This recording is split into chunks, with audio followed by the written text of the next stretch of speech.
किशनगंज नामक एक छोटे और बेहद सुंदर से गांव में अनुपमा नाम की एक बेहद ही बुजुर्ग औरत रहा करती थी। अनुपमा के बेटे और बहू उसे गांव में ही छोड़कर चले गए थे। अनुपमा अपने घर का गुजारा मेहनत करके करती थी। बेचारी बहुत ही ज़्यादा बुजुर्ग हो चली थी। एक दिन वहाँ खेतों पर ही जा रही थी कि अचानक से, हे भगवान, आज तो मैं बहुत ही ज़्यादा थक गई हूँ। मुझे नहीं लगता कि आज मुझसे मजदूरी हो पाएगी। मुझे लगता है मुझे घर वापस लौट जाना चाहिए। अब क्या था, अनुपमा बेहद ज़्यादा थक गई थी, इसलिए वहाँ अपने घर चली जाती है। जैसे तैसे वहाँ उस दिन अपने घर का गुजारा करती है। समय बीतता चला जाता है।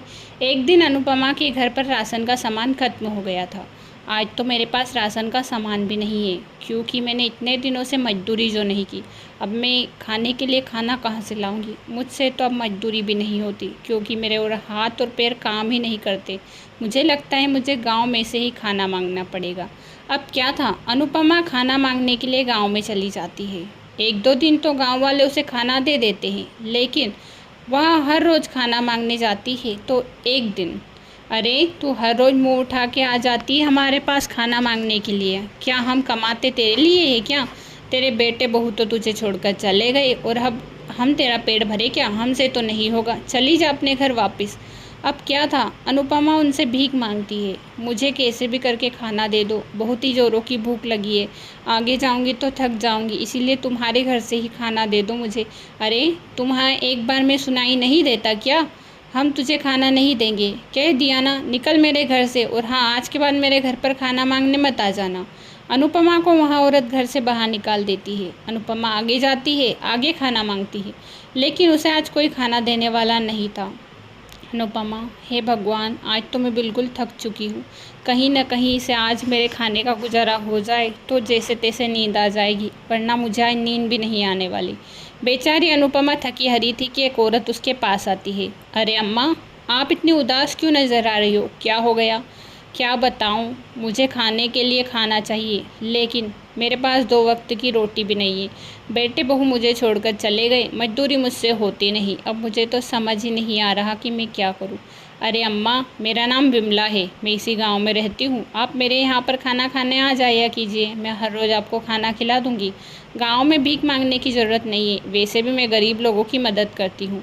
अरे बेटा, तू तो बड़ा ही अच्छा काम करती है, तुझे बहुत ही पुण्य लगेगा। तुझे पता है गरीब को खाना खिलाना कितना पुण्य का काम होता है? हाँ माँ जी, इसीलिए तो करती हूँ।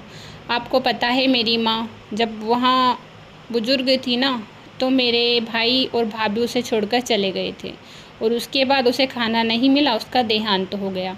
तब से ही मैं गरीब लोगों की मदद करती हूँ और आप जैसे लोगों की तो ज़्यादा ही मदद करती हूँ। आप मेरे घर पर आइए, मैं आपको हर रोज़ खाना खिला दिया करूँगी। बेटा, तेरा भगवान भला करे, ये सब पुण्य का काम कर रही है तू। भगवान तुझे खूब तरक्की दे। बुजुर्ग औरत उसे खूब आशीर्वाद देती है। उसके घर पर जाकर वहाँ खाना खाती है और उसे बहुत ही अच्छा लगता है। ऐसे ही वहाँ हर रोज़ उसके घर पर जाती थी और हर रोज़ खाना खाया करती थी। ऐसे ही कुछ समय बीतता चला जाता है कि एक दिन विमला को कहीं पर जाना पड़ जाता है। बुजुर्ग औरत जैसे ही वहाँ पर जाती है तो, हे भगवान, ये विमला के घर पर ताला क्यों लगा हुआ है? पता नहीं क्या हो गया, मुझे तो बताकर भी नहीं गई। वहाँ गुजरते हुए एक आदमी से पूछती है, भैया ये विमला कहाँ गई, आपको पता है क्या? अचानक से किसी से कहा भी नहीं। अम्मा, वो क्या है ना, उसके पीहर में उसके भैया और भाभी का देहांत हो गया है, इसीलिए वहाँ दोनों के आत्मा की शांति के लिए वहीं पर रहेगी 13 दिन तक। अरे अचानक से कैसे हो गया? पता नहीं, शायद कोई एक्सीडेंट हो गया होगा, इसीलिए। आप एक काम कीजिए, आप दूसरे घर पर खाना मांग लीजिए। मुझे तो नहीं लगता कि वहाँ 13-15 दिनों तक आने वाली है। अच्छा ठीक है बेटा। अब क्या था, अनुपमा गांव में फिर से दूसरों के यहाँ पर ही खाना मांगना शुरू कर देती है। अरे अम्मा, तुमसे कितनी बार कहा है हमारे यहाँ पर खाना मत मांगने आया करो। हम अपना गुजारा तो जैसे तैसे चला लेते हैं, लेकिन अब तुम्हारा गुजारा कैसे चलाएं अम्मा? हमारे यहाँ पर खाना मत मांगा करो। अनुपमा को उस दिन कोई खाना नहीं देता। भूख के मारे थकी अनुपमा घर वापस आ जाती है। आज तो मुझे किसी ने खाना नहीं दिया। विमला बेचारी मेरी काफ़ी ज़्यादा मदद करती थी, लेकिन अब वहाँ भी नहीं है। अब मुझे खाना कौन देगा? कल से मुझे शायद फिर से मजदूरी पर ही जाना होगा। विमला फिर से खेतों पर मजदूरी के लिए जाती है, लेकिन उस दिन भी वहाँ बहुत ही ज़्यादा बीमार हो जाती है। हे भगवान, आज कितनी बीमार हो गई हूँ। अब मेरा हाथ-पाँव काम कहाँ करते हैं, लेकिन लोग नहीं समझते। मुझे खाने के लिए 2 वक़्त की रोटी तक नहीं देते ये गाँव वाले। बेचारी अनुपमा काफ़ी ज़्यादा थक जाती है। दूसरे दिन फिर से एक नई उम्मीद के साथ खाना माँगने के लिए गाँव में जाती है। अरे अम्मा, आपसे कितनी बार कहा है आप हमारे यहाँ पर खाना मत माँगने आया कीजिए। हम आपको खाना नहीं दे सकते। हमारे पति ने मना किया है कि उस भूखी अम्मा को खाना मत देना। हर रोज़ आप मुँह उठा के आ जाती हो। आपके बेटे बहू से कह दो ना अम्मा, आप हर रोज़ हमारे घर पर खाना मांगने आती हो। इससे अच्छा बेटा, अगर मेरे बेटे बहू इतने अच्छे होते तो मुझे छोड़कर ही नहीं जाते और आज मैं उनके साथ खुश रहती। लेकिन कहाँ निकले मेरे बेटे बहू ऐसे। बेटा मुझे खाना दे दे, मुझे काफ़ी ज़्यादा ज़ोरों से भूख लग रही है। अम्मा, मैंने कह दिया ना, मेरे पति ने मना किया है, मैं आपको खाना नहीं दे सकती। अगर मैं आपको खाना दे दूँगी तो वो कल मुझे घर से ही निकाल देंगे। अब क्या था, बेचारी अनुपमा उदास मुँह लटकाए घर वापस चली जाती है। ऐसे ही कुछ समय बीतता चला जाता है। अनुपमा को काफ़ी ज़्यादा भूख लग रही थी, लेकिन उसे खाने के लिए 2 वक्त की रोटी भी नसीब में नहीं थी। वहाँ भूख के मारे तड़प तड़प कर एक दिन मर जाती है। सारे गांव में उस दिन सन्नाटा छा गया था कि 2 औरतें बातें करती है। अच्छा हुआ बूढ़ी औरत हर रोज़ आ जाती थी मुँह उठा के मांगने खाना। अब हम कहाँ से खाना लाएं इसके लिए। मुझे तो समझ नहीं आता, इसके बेटे बहू छोड़कर चले गए, अब इसका अंतिम संस्कार भी कौन करेगा, सड़कर मर जाएगी। हाँ हाँ, हम तो नहीं करने वाले, हमारी क्या लगती है तो हम करें। ऐसे ही मर जाएगी और सड़ जाएगी, अब क्या कर सकते हैं। बेटे बहू ही साथ नहीं दे तो हमसे तो नहीं होता। गांव वाले उस दिन उसका अंतिम संस्कार भी नहीं करते। कुछ समय बीतता चला जाता है कि एक दिन वहाँ चुड़ैल बन जाती है। एक एक गांव वालों को तड़पा तड़पा कर मारूंगी, जिस तरह इन्होंने मुझे भूख के मारे मारा है ना, और मेरा अंतिम संस्कार तक नहीं किया। अब इन सब लोगों को मैं सबक सिखाऊंगी, इन सब लोगों का जीना हराम कर दूंगी, सबके घरों में खाना नहीं खाने दूंगी, चाहे कुछ भी हो जाए। इनसे मेरा इंतकाम लेना ही है, मेरा बदला मैं लेकर ही रहूंगी। चुड़ैल गांव की तरफ जाती है। वहीं पर पास के ही पड़ोस वाली के घर पर जाती है तो देखती है काफ़ी ज़्यादा खाना बना हुआ है। चुड़ैल सारा खाना खा जाती है। पड़ोस वाली देखती है, हे भगवान, इतना सारा खाना बनाया था, मेरा खाना कहाँ गया। मेरा खाना अभी तो बनाया था। ये मोंटू के पापा आने ही वाले होंगे, अब पता नहीं वो कितना चिल्लाएंगे। फिर से पड़ोस वाली औरत खाना बनाती है कि चुड़ैल सारा खाना फिर खा जाती है। अभी मैंने फिर से खाना बनाया था, खाना कहाँ गायब हो रहा है। इसी तरह उस दिन वहाँ उस पड़ोस वाली को इतना परेशान कर देती है कि वहाँ फिर खाना ही नहीं बनाती। मुझे काफ़ी ज़ोरों की भूख लगी है, लेकिन मेरा खाना जा कहाँ रहा है, मुझे ये समझ नहीं आ रहा, मेरा खाना किधर जा रहा है। चुड़ैल ज़ोर से आवाज़ लगाती है, तेरा खाना मैं खा रही हूँ। तूने मुझे तड़पाया था ना, तेरे यहाँ पर खाना मांगने आती थी तो खाना नहीं देती थी ना। अब तू खाना खा कर देख ले कैसे खाना खाती है, तुझे खाना खाने ही नहीं दूँगी। पड़ोस वाली औरत कमला डर जाती है, हे भगवान चुड़ैल, कोई तो बचाओ, कोई तो बचाओ। अब क्या था, चुड़ैल दूसरी औरत के यहाँ पर जाती है। वहाँ पर भी वहाँ उसको खाना नहीं खाने देती, सारा खाना खुद ही खा जाती है। ऐसे ही वहाँ सारे गांव वालों को परेशान कर देती है। सारे गांव वालों को खाना नसीब में ही नहीं था, क्योंकि जो भी खाना बनाता था वहाँ चुड़ैल पहले ही खा जाती थी। और चुड़ैल ने सारे गांव पर ऐसा जादू कर दिया था कि उनके घरों में खाना बनते ही गायब होता जा रहा था। हे भगवान, ये पता नहीं कौन चुड़ैल आ गई है हमारे गांव में। वो ना किसी को खाने भी नहीं दे रही खाना। अब हम भूख के मारे किसी दिन ऐसे ही मर जाएंगे। हमारे बच्चे भी कितने चिल्ला रहे हैं, लेकिन उस चुड़ैल को दया ही नहीं आ रही। अरे वो चुड़ैल और कोई नहीं है बल्कि अनुपमा आंटी है। वो अनुपमा आंटी जो भूख के मारे मर गई थी, वही चुड़ैल बन गई है। मेरे घर पर आई थी तो उन्होंने ही कहा कि तूने मुझे तड़पा तड़पा कर मारा है, क्योंकि मैंने उन्हें खाना नहीं दिया था। मुझे तो लगता है वहाँ हमसे बदला लेने आई है, अब वहाँ हमें किसी को भी नहीं छोड़ेगी। अरे ऐसी बात है क्या, अब तो यहाँ चुड़ैल बन चुकी है तो और भी ज़्यादा ताकतवर हो गई है। अब पता नहीं यहाँ गांव क्या क्या हाल करेगी। सारे गांव वाले चुड़ैल से काफ़ी ज़्यादा परेशान थे। चुड़ैल गांव में रात को निगरानी करती थी, किसी को भी खाना नहीं खाने देती थी। सारे गांव वालों का भूख से बेहाल थे, हर किसी को भूख लग रही थी। मम्मा मुझे खाना चाहिए, मुझे भूख लग रही है, मम्मा खाना दे दो। अरे बेटा, खाना कहाँ से लाऊं, खाना बनाओ तो गायब हो रहा है। अब तू ही बता मैं कहाँ से खाना लाऊं। देखो ना मोंटू के पापा, इसको खाना चाहिए और इसे खाना कहाँ से दूँ।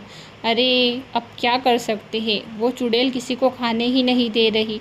मैं भी जब खेतों से आया था तो कुछ फल लेकर आया था, लेकिन रास्ते में ही फल गायब हो गए। मुझे पता ही नहीं चला कि मेरे फल कहाँ गए। हाँ मोंटू के पापा, आपको पता है जब भी खाना बनाती हूँ तो पता नहीं खाना अचानक से कहाँ गायब हो जाता है। सारा ही खाना गायब हो रहा है, ना ही राशन का सामान बचा है, क्योंकि राशन के सामान में मैंने सारा ही खाना बना लिया और अब तो राशन का सामान भी नहीं है। अब हम क्या करेंगे? मुझे भी काफ़ी ज़ोरों की भूख लग रही है। भूख तो हम सब गांव वालों को लग रही है, लेकिन अब क्या कर सकते हैं? वहाँ चुड़ैल किसी को खाने ही कहाँ दे रही। सारे गांव वाले काफ़ी ज़्यादा परेशान हो चुके थे। चुड़ैल सारे गांव वालों को तड़पा तड़पा कर मारूंगी। तुम सब लोगों ने मुझे मारा था, मेरा अंतिम संस्कार भी नहीं किया था, अब एक को भी नहीं छोड़ूंगी। सारे गांव वालों को तड़पा तड़पा कर मारूंगी। वहाँ रात को भी गांव में निगरानी करती थी और दिन को भी गांव में निगरानी करती थी कि कोई खाना तो नहीं खा रहा। एक दिन की बात है जब वहाँ पास के ही पड़ोस वाली के यहाँ पर खाना खाने के लिए जाती है। तूने ही मुझे बहुत ज़्यादा तड़पाया है, अब तुझे मैं नहीं छोड़ूंगी, तुझे मैं खा जाऊंगी, तेरा खून चूस लूँगी, तुझे नहीं छोड़ूंगी। उसी वक्त वहाँ पास की पड़ोस वाली को ख़त्म कर देती है। हे भगवान, इसने तो मेरी बीवी को ही मार डाला। हे भगवान, अब हम क्या करें? इसको कैसे ख़त्म करें? मुझे तो कोई रास्ता भी नज़र नहीं आ रहा। चुड़ैल किसी को नहीं छोड़ रही थी। अब वहाँ खाने के साथ साथ लोगों को भी खाए जा रही थी कि थोड़ी ही देर बाद विमला उस गांव में आ जाती है। विमला के घर पर खाना भी बन रहा था, वहाँ खाना भी खा रही थी। ना ही उसे चुड़ैल परेशान कर रही थी और ना ही दिख रही थी। विमला गांव वालों से पूछती है, अरे तुम सारे गांव वाले को क्या हो गया है? ना कोई बोलता है, सारे पता नहीं इतने अचानक से दुबले पतले कैसे हो गए हो आप? क्या हो रहा है इस गांव में? अरे विमला क्या बताए, पास के ही अनुपमा आंटी थी ना, वो भूख के मारे मर गई थी और उसका अंतिम संस्कार भी किसी ने नहीं किया। इसी वजह से वहाँ चुड़ैल बन गई और चुड़ैल योनि में वहाँ सबको ही खाना खाने नहीं दे रही, क्योंकि वहाँ सबके घर पर खाना मांगने जाती थी और कोई भी उसे खाना नहीं देता था। इसी वजह से वहाँ सबको परेशान कर रही है। लेकिन मुझे तो आज अभी तक किसी चुड़ैल ने परेशान नहीं किया। मैं तो अपने घर पर खाना भी बना रही हूँ, खाना भी खा रही हूँ, लेकिन मुझे किसी चुड़ैल ने परेशान नहीं किया। पता नहीं तुझे क्यों नहीं किया, शायद तू उसे खाना खिलाती थी इसीलिए नहीं कर रही है, वरना सारे गांव वालों को उसने परेशान कर दिया। और पास की ही कमला है ना, उसका तो खून पी गई और उसे ख़त्म कर दिया। अरे ये क्या बात हुई? मुझे तो ये समझ नहीं आ रहा कि तुम गांव वालों ने उसे खाना क्यों नहीं दिया। मैं तो हर रोज़ उसे खाना खिलाती थी, बेचारी का कोई नहीं था, और तुम लोगों ने इसी तरह उसे तड़पाया तो वो भी तुम्हें तड़पाएगी ना। गांव के लोगों का फ़र्ज़ होता है किसी असहाय की मदद करना, और तुम लोगों ने उस बुजुर्ग औरत की मदद नहीं की और तो और मरने के बाद अंतिम संस्कार तक नहीं किया, तो फिर वो क्या करेगी? तुम्हारे साथ ऐसा ही हाल करेगी ना। तुम्हें थोड़ा बहुत तो सोचना चाहिए था ना उसके बारे में। सारे गांव वालों को अपनी गलती का एहसास होता है, सब अपने अपने घरों में। हाँ, हमने बुजुर्ग औरत के साथ गलत किया। अनुपमा के साथ आज अगर ऐसा नहीं करते तो हम यहाँ सज़ा नहीं भुगत रहे होते। उसे 2 वक्त का खाना दे देते और उसका अंतिम संस्कार कर देते तो आज वहाँ भी खुश होती और हम भी खुश होते। यहाँ जो कुछ भी हो रहा है हमारे कर्मों का ही फल है। अब क्या था, एक दिन की बात है जब विमला के घर में चुड़ैल आती है और रोने लगती है। विमला तू गई ना, उसके बाद मुझे तेरी बहुत ही याद आई। तू कितनी अच्छी थी जो मुझे खाना खिलाती थी। गांव वालों ने किसी ने मुझे खाना नहीं खिलाया और इसी वजह से मेरी मौत हो गई, और तो और गाँव वालों ने मेरा अंतिम संस्कार भी नहीं किया। इन गाँव वालों को मैंने उनकी गलती का एहसास करा दिया है। सारे गाँव वाले पछता रहे हैं, लेकिन मुझे अब खुद को भी मुक्ति चाहिए। तू ही मुझे मुक्ति दिला सकती है। तू मुझे मुक्ति दिलाएगी ना? हाँ हाँ अनुपमा आंटी, मैं आपको मुक्ति दिलाऊंगी। आप मुझे बताइए कि आपको मुक्ति कैसे मिलेगी। गांव वालों को सबको सबक मिल चुका है, उन्होंने आपकी मदद नहीं की, तो इसके बाद उन्होंने सोचा है कि सारे गांव वाले मिलकर किसी बुजुर्ग लोगों की मदद करेंगे जिनके बेटे बहू ने उनको छोड़ दिया है। सारे गांव वाले रुपए इकट्ठा कर रहे हैं और उन लोगों की मदद के लिए जा रहे हैं। सारे गांव वालों को सबक मिल चुका है और मैं भी यही चाहती हूँ कि आपको मुक्ति मिल जाए। आपको मुक्ति कैसे मिलेगी? बेटा तू मेरा अंतिम संस्कार कर दे। और हाँ, ये लोग हैं ना, बुजुर्ग लोगों की मदद कर रहे हैं, इसी से मेरी आत्मा को शांति मिल जाएगी। और तू मेरी बेटी के समान है, तूने बेटी का फर्ज निभाया था, इसीलिए तू मेरा अंतिम संस्कार कर देगी तो मुझे मुक्ति धाम इनाम मिल जाएगा। तुझे पता है तू मेरी बेटी है और मैं तेरे साथ हमेशा रहूँगी। अब क्या था, विमला को सब कुछ समझ आ चुका था। दूसरे दिन सुबह होते ही विमला अनुपमा का अंतिम संस्कार कर देती है और अब अनुपमा की आत्मा को शांति मिल जाती है और वहाँ चुड़ैल योनि से मुक्त हो जाती है।